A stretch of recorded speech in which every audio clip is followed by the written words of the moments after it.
Good evening, teacher. I am going to explain what globalization is. Introduction.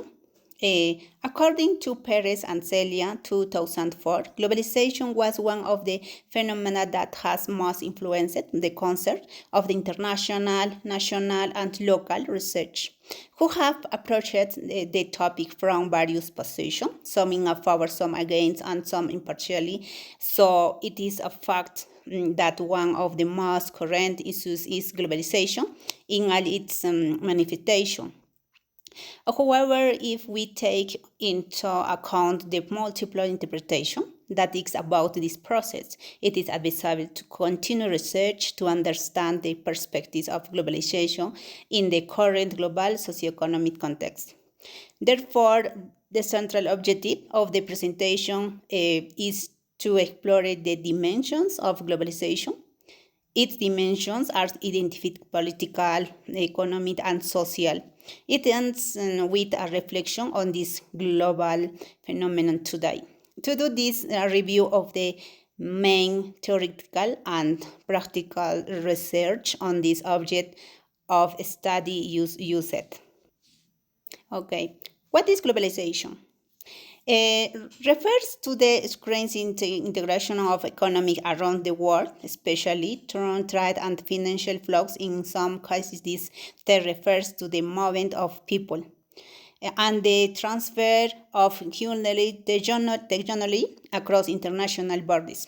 In this context, the concept globalization appears, which has begun to be used permanently in academic and political spheres since the 1918s. No? Since then, globalization has been approached from different positions, depending on the field of action of chronologically and the interesting at stake.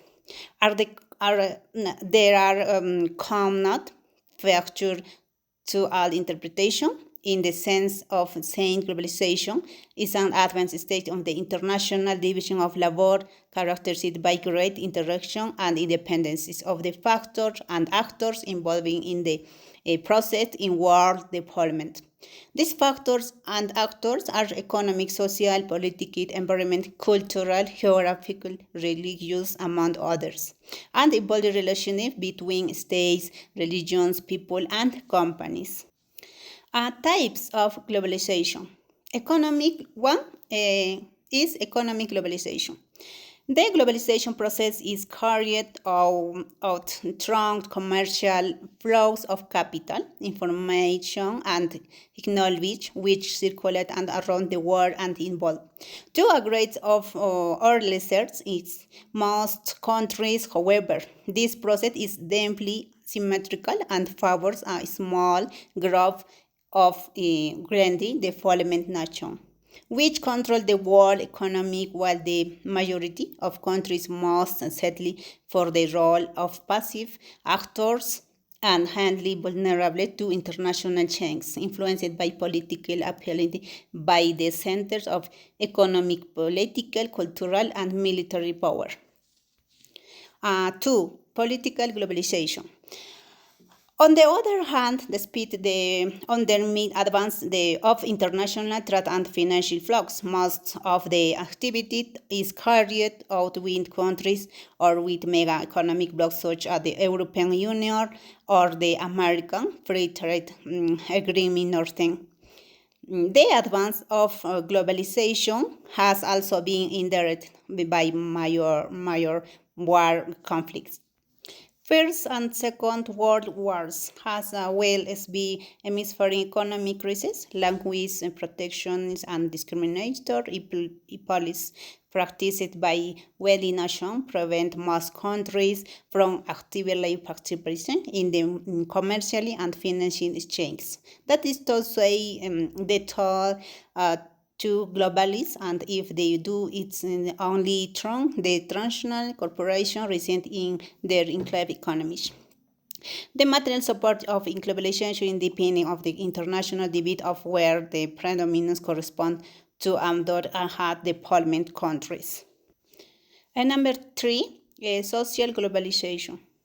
Globalization affects the Woman Development Index. The Woman Development Index provides a composite measure of their dimensions of woman development. Live along and lively life measured by life expectancy, be education and measured of the right of the literal and enrollment in the primary, secondary, and tertiary education, and enjoy a decent standard of living as measured by purchasing power per the income. The index is by no means a comprehensive measure of women development.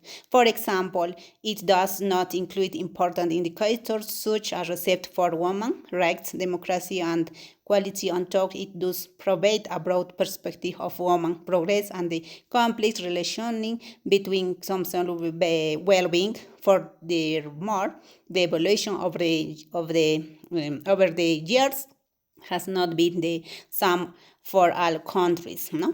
And is not necessarily the most economically and regionally development that show the best result. In summary, it can be stated there has been important progress in how development. However, a precarious situation persists for the graph of countries that includes a significant percentage on the world's population, placing in on the margins of the benefits of globalization. Causes of globalization. The causes of globalization over the last two centuries are the resilient relative to the economic and political changes that have affected global society. The revolution in communications and transportation, the reduction of exchange and the international of companies gave rise to the openings in the trade market in order to facilitate the recovery and reconstruction of the countries that had participation in the war. The use launched in the March Plan, a program that helped Europe economic and with which the flow capital began international. This situation, together with the revolution in communication and transportation, the reduction of costs in exchange and the internations on companies, gave rise to the opening on the market. In the same way, capitalism was established in the world economic system and private property favored in the emergence of multinational. New world intends that sought the maximum profit and advancing the cost of production and offering competitive price to the consumer. Thank you, teacher.